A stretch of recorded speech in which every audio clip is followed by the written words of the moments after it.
Majority Whip. Madam President, I rise today in the Senate to pass the Defiance Act, a bipartisan bill that provides a remedy for victims of non-consensual sexual exploitation deep fakes. And I want to thank the Senate co-sponsors of this legislation. They include my ranking Republican member, Senator Lindsey Graham, the ranking member of the Judiciary Committee, as well as Senators Klobuchar, Hawley, King, and Lee. This bill is truly bipartisan. And I've been proud to partner with the New York Congresswoman Alexandria Ocasio-Cortez, who introduced this legislation in the House of Representatives with 4 Republican and 4 Democratic co-sponsors. As you can see in both the Senate and the House, this is a bipartisan measure, and when I describe it, you'll understand. Sadly, Congresswoman Ocasio-Cortez herself is a victim of what is known as explicit deep fakes. I commend her for her work and courage to create tools for victims in the fight against this despicable conduct. The spread of these deplorable deepfakes is like a fire burning out of control. What used to take extraordinary technological expertise and a lot of time can now be done with the push of a button. Countless apps can swap someone's face onto another person's body or can digitally remove someone's clothing. These apps are often advertised as harmless entertainment, but when explicit images are produced and shared without the consent of the person depicted, the harm is very real.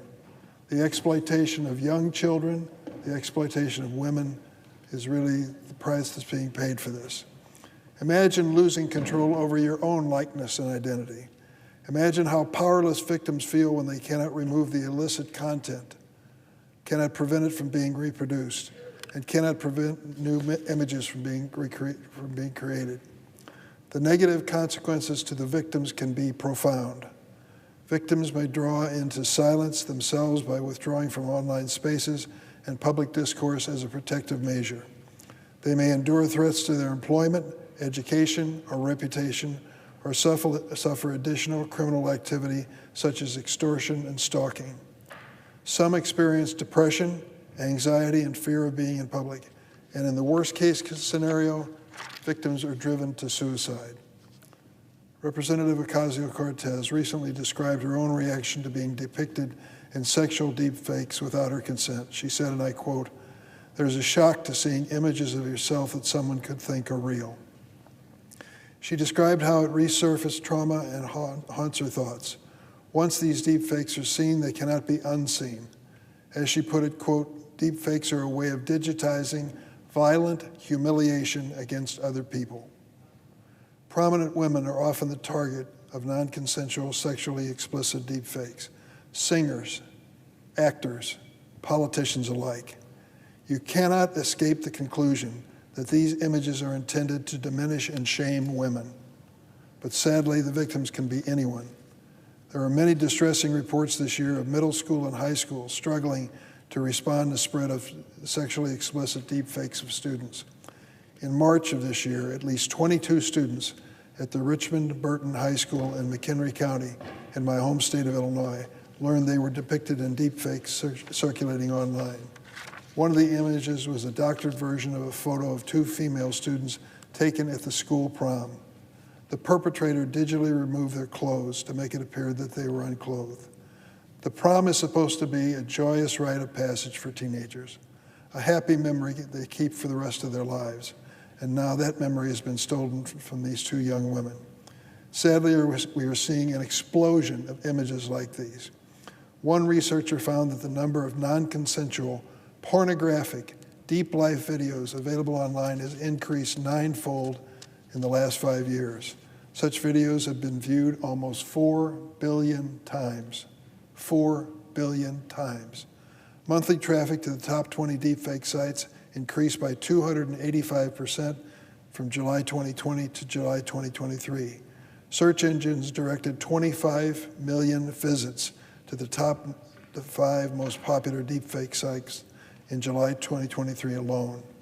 And tragically, under the law now, the victims have no legal remedy. Time and again, victims are told nothing can be done to help them because existing laws simply do not apply to deepfakes. This is not just a gap in the law. It's an omission that shows a blatant disregard for the trauma of children, women, and girls who are victimized by this crime. But this Defiance Act will change that. It will give the victims a day in court. Once this bill is signed into law, victims finally will have the ability to hold civilly liable those who produce, disclose, solicit, or possess sexually explicit deepfakes, while knowingly or recklessly disregarding that the person depicted did not consent to the conduct. I'm proud that we've collaborated with the survivors' advocates on this bill. They have lived experience and leadership and have shaped this bill. This bill was carefully crafted to comply with the First Amendment. As the Center for Democracy and Technology wrote in their letter endorsing the bill, it is constitutional because it addresses, quote, a uniquely compelling problem with a narrowly tailored solution.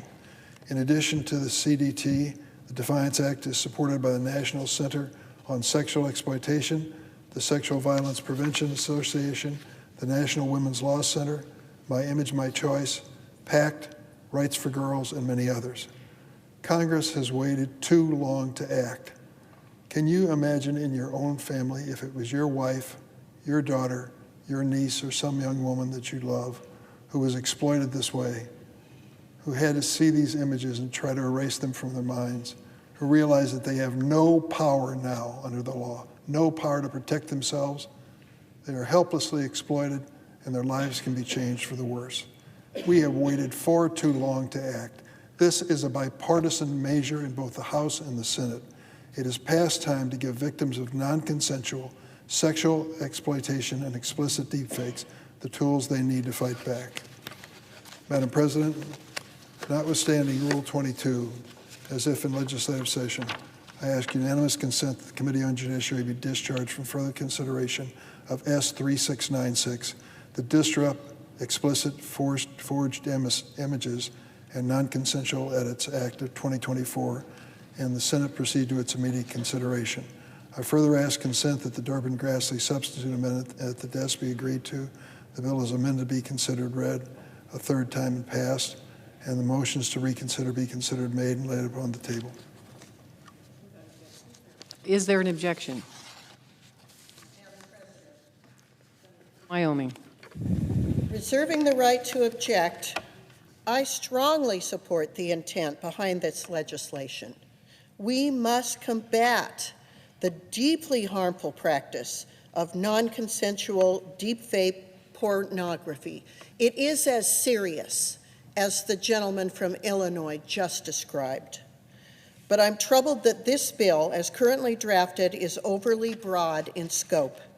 The expansive definitions and wide net of liability in this bill could lead to unintended consequences that stifle American technological innovation and development.